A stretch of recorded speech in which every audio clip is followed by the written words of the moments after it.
everybody, this is Caitlin here, and welcome back to some more spoilers for Force of Will, Winds of the Ominous Moon. We are back here with the spoilers from Monday and Tuesday. I'll go through them as quick as I can, guys, because I don't want these videos to be awfully long for you, because mainly I'm just reading the cards and giving you little snippets of my thoughts on what the cards are, so we won't be dwelling on them for too long unless I have something particularly important to say about them. Now, starting off here, we've got a little bit of fire and some dinosaur action here, as we've got Dread Touch, which is a very creepy looking dinosaur with its tongue and its weird kind of tendril face. I'm not quite sure what's going on here. It's a 2 cost, it's got 1 fire, 1 void, it's a 400/600 with swiftness, which is pretty cool. Whenever this card attacks a J/Resonator, it gains plus 600 attack until end of turn. So this is pretty crazy right off the bat. Obviously, I think this ability is also a thing that can be basically cancelled by Lorite, because I believe it's a kind of trigger, because it's like whenever this card attacks. So this ability can be stopped, and then you're only swinging for a 400 attack, which is very, very small and can be easily blocked and probably easily destroy the dinosaur. So I'm not too sure whether you'll be playing him in the field, or maybe you could use him for Scarlet, and you can like just get rid of him to do her ability and everything like that. But it seems to be interesting. Maybe it would be quite useful in a draft play, probably, or even for pre-release. Therefore, I think you would want this in a pre-release deck. Apparently, the dinosaurs came from the future, but all the Dragonoids cared about was how to cook them. So instead of cooking chickens and pigs, they now want to eat the dinosaurs. Is that cannibalism? Dinosaurs are technically different from dragons, or some would argue that dragons are the same as dinosaurs, but then Dragonoids are completely something else, so I'm not sure if that's cannibalism or not. I wouldn't like to try and eat this thing. It looks freaky as all heck. Next up, we have a chant reunion between the master and pupil. It is another 2 cost. It is 1 fire, 1 void. Look at the top 5 cards of your deck. You may reveal up to 1 fire chant and up to 1 fire resonator from among them and put them into your hand. Put the rest on the bottom of your deck in any order, so no shuffling shenanigans here. This is pretty good, obviously, for fire decks. You would mainly want to build this, put this in maybe Welser. Maybe you would want to stick this in Carrick. I don't think you'd want to stick it in Freya. I feel like Freya's mainly got darkness as opposed to fire, because most of the Dark Elves are darkness resonators, and not a lot of them are actually red resonators, I feel like. But at the bottom here it says, Gramps, it's been a while. Have you been well? Been well? You realise I died, right? That makes 2 of us. Well, that's true. So both Feasting and Welser are aware that they've died and came back to life, which is like, haven't we got these things in common now, Master? This is so funny. It's also really strange seeing young Feasting with her like mad wild hair covering half her face, and she's got her magical giant hat and her floating cats. I quite like the artwork though. I'm kind of glad that this is a rare. It also looks like that Welser is just like chilling by his desk. Did he just like die, came back to life, and he was like, right, I'm going to go read some stuff at my desk now. I'm going to ignore all this chaos and battling that is happening outside. But it's a very nice artwork. I also like the colours in it. It's like kind of muted colours, like almost like a photograph, but it looks really nice. I think it suits the card really well. Next up, we have another chant called Restoration. It is 1 fire and 1 light.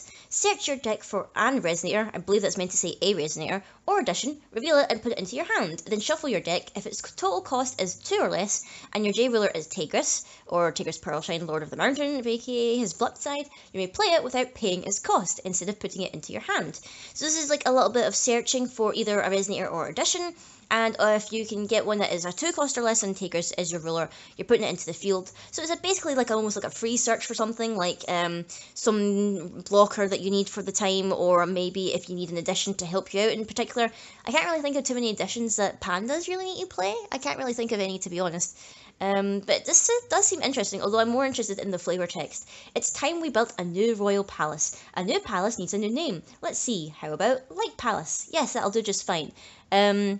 Tigris, you're not getting any awards for creative naming of palaces. The last one was Sasuru Palace, which, okay, I don't know if Sasuru means something, but it was kind of cool. Light Palace is just so generic, but at least we know now that the Light Palace that we know of in Grim Cluster, or at least in the new kind of timeline or whatever, was built by Tigris and the pandas. So very, very interesting there. I wonder if why there was a point where the pandas were no longer royalty, and Grimm's family came into power. I wonder what happened there. We probably won't find that out anyway, because this is the end of Rhea Cluster, and that will probably never be answered.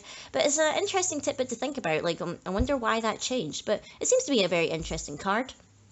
And next up, we actually have a 2-cost edition that you could probably search out with that. The Kingdom of Diversity Light Palace. I like that it's the Kingdom of Diversity now, and you see all kinds of creatures hanging out here in this square place. So you can see pandas, there's some dragonoids, there's a human, that looks like an elf, and that looks like a dragonoid girl hanging out there. It seems to be a lot more inclusive than just humans and fairy tales. It seems like there's a lot more people hanging out here. So this is a light and a water edition. Resonators you control gain plus 100 for each different race among all resonators you control, which fits with the theme of diversity. And resonators you control gain flying, swiftness, first strike, precision, barrier, and or drain, as long as you control a J-ruler with that ability. So you need to have a flipped J-ruler on the field with those keywords specifically for them to get those keywords. So this probably isn't that good if like maybe you never plan to flip your ruler, or your ruler doesn't actually have any keywords, which I can't think of any rulers in the current format that don't have any keywords when they flip. I might be wrong, and there is one or two that maybe don't have any keywords, but I swear that some of the, like, pretty much all of them have one form of keyword, and I might be wrong. Heck, I think it might be, maybe Shayla doesn't have one when she flips? I can't think, but I'm pretty sure the majority of them do have at least one keyword to use. And I quite like the little thing at the bottom here. It says, while investigating a magical distortion, Grimm, the king of the Light Palace, saved Pandora, who had appeared from a gap in time. While a serious encounter did not occur this time, Grimm felt that an encounter with fate was near. So I'm guessing this is implying that because of the changes in the past, the whole thing with the fake Little Red and not Van Helsing, Dracula, none of that happened, and this is how Grimm and Pandora meet in the new timeline, which I guess is kind of sweet and a lot more safer for them, and hopefully they can learn to love each other again and eventually create a tiny little Milliam baby. But I think this artwork is really cute, and I like the kind of implications of the story here. Next up, we have another one. I think this was from Tuesday, I believe, because this artwork looks very familiar. The Path We Part. It's a quick cast. I keep wanting to say quick cost. Maybe I'm just going to coin that phrase now. It's 1 water and 1 fire. If your J-ruler is Carrick, you can pay 1 water less, so you're just playing 1 fire. Or if your J-ruler is Shayla, then you pay 1 fire less. So basically, if either one of them is your ruler, you are paying you're not paying the opposite colour. You choose one. This card deals 600 damage to target J/Resonator, or return target Resonator to its owner's hand. So basically, it's a 1-drop, deal 6, or it's a 1-drop, return something to the hand, which I think is actually kind of cool. And I think it actually highlights the friendship that Shayla and Kirk eventually came to have. We kind of saw like little bits of it with how he saved her and whatnot, and how they both went off to learn new powers and everything, and they kind of grew stronger together. So I quite like that there. I think it's really sweet. And at the bottom here it says, I'll be going on another self-training journey. Take care of yourself, Shayla. And Shayla's just like, you too, Carrick. And I'm glad that they can part as friends. Like, they've changed. Obviously, they've grown up quite a lot. They look very different than when they first started this journey together. But I like that they've, like, become friends. And hopefully they can visit each other and carry on to be friends in the future. I quite like that. The next card here is Beyond the Threshold of Time. It is a chance, no quick cast sadly. It is 3 cost, it's 1 wind, 1 water and 1 void, with a strange looking phenomenon happening in the background there. Basically, you draw a card and put the top card of your Magic Stone deck into the field. So this is actually kind of a cool rare, although the coloration of it does make it a little bit awkward. I'm not quite sure what kind of deck you would run this in. You could potentially run this in Ayu, I guess. I mean, you're only going to run one of it. You're going to draw an extra card and get another extra Magic Stone. But because of the colours, I'm not quite sure where you would play it. I guess you could play it in Ayu. You could obviously play it in the RDE Kaguya. Maybe if you splash green, you could play it in New Kaguya as well. But I'm not quite sure where else you would fit this in. Time began to spin out of control to an era 10,000 years prior. So I guess this is like the beforehand of before people went back in time and everything. Although the airship is here, so I'm pretty sure the airship is to do with Tigris and that. So I'm not quite sure what it's doing here, but this is very interesting artwork. Mad obviously has a really nice art style here, especially for scenery. It looks really nice.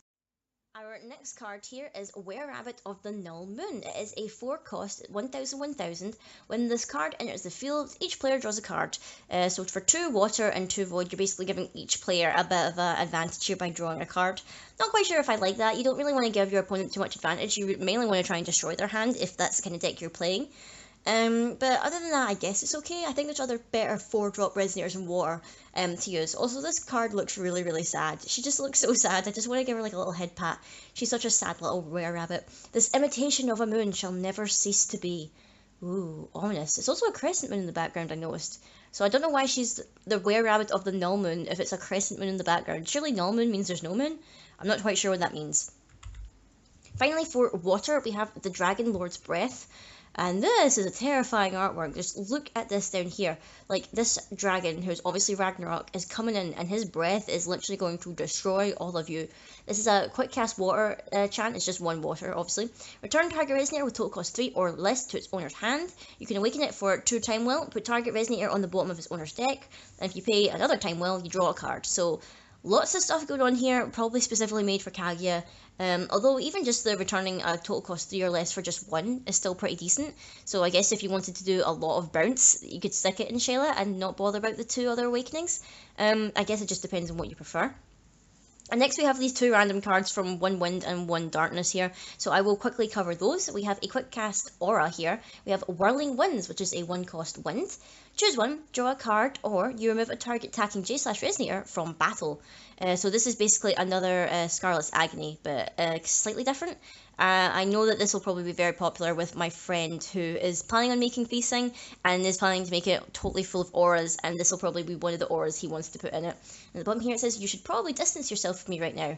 Feasting, she knows her stuff. Also, Tama is there making sure that she doesn't lose her hat, which is good guy or girl Tama. I don't know what gender Tama is, but Tama is making sure that Feasting does not lose her hat, and she's staying stylish while she's doing it. I actually really like this card. It's a pretty decent one. And then finally we have Every Last Ounce of Strength, which is a 3 cost chant. It is 3 darkness. It's very simple. You draw 3 cards and then you lose 600 life. So, I imagine maybe this would be good for, say, Freya? Is it Freya or Freya? I can't remember. Freyla. Freyla, that's how you pronounce it. The Dark Elf I was talking about. Maybe good for her, because I know a lot of her elfy guys, like her Dark Elf people, they get better the less life you have. And obviously netting yourself 3 more cards is also kind of good. Not quite sure who else would want to play this. Obviously, this seems to be aimed for Rhea because Rhea's on the card. I don't know if she likes losing life that much. I mean, whenever I could, I would try to avoid losing life when possible, obviously. That's how we win the game. But I'm not too sure, although the artwork is very interesting here with the way that she's like, I don't know if she's cut her hand or something like that, but it looks like she's using her blood as a weapon. Rhea unleashed all the remaining power in her blood. So I wonder if this is the last of her blood, essentially, to do this battle in what looks like a library. So I'm not sure who she's fighting here. Is she fighting Scheherazade? Is she fighting the Time Spinning Witch? I'm not too sure. But she looks very, very intense while she's doing it. Anyway, guys, that's been the spoilers for Monday and Tuesday. I will be covering Wednesday, Thursday, and Friday. I will try my best to try and get the video out for this weekend. Obviously, just depending on what the time constraints are for. That's not even a sentence. Whatever the time constraints are for me, if I could say it properly. I'll just need to wait and see what it's like, whatever work is like, and my different commitments and everything like that. I will do my best to get these videos out for you, so you can hear my opinions on these different spoilers. But I hope you enjoy the rest of your day, guys, and I will see you all later.